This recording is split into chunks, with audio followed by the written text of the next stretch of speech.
Väčšina poviedok v tomto projekte má originálnu hudbu od profesionálnych hudobníkov, ktorú robia chalani, ktorí sa tomu venujú, Fero Lindner s Peťom. My to robíme od popových vecí cez vážnu hudbu až po death metal. Pri tomto fantázii som začal používať aj jemne, poviem, atmosféry, možno aj niekedy jemne elektronickejšie zvuky, alebo zvuky založené na atmosfére. Čiže pre mňa je toto také odviazanie sa, že môžem si dovoliť viacej ako pri tých predošlých dieloch.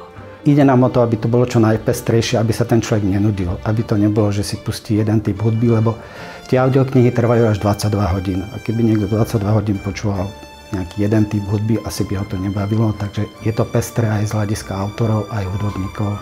Máme tam vlastne 3 ľudí z Viedenskej filharmonie, ktorí robia také soundtracky k tým poviedkám. Potom máme veci, že zoberieme vec od nejakej známej kapely.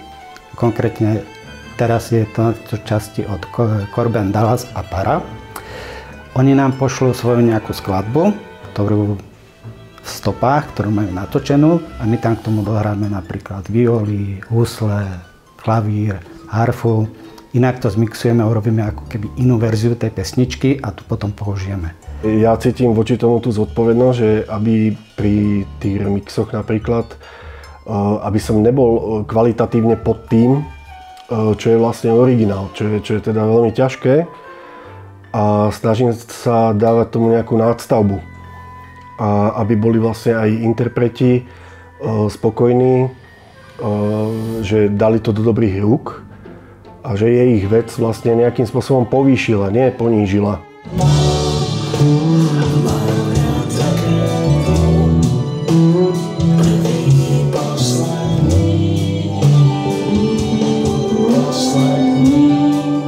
Dejú sa tu, mám pocit, také zázračné veci, že naozaj tie výsledky, ktoré idú z toho, sú skvelé, lebo proste robia na tom dobrí ľudia, dobrí hudobníci, nič nie je oklamané.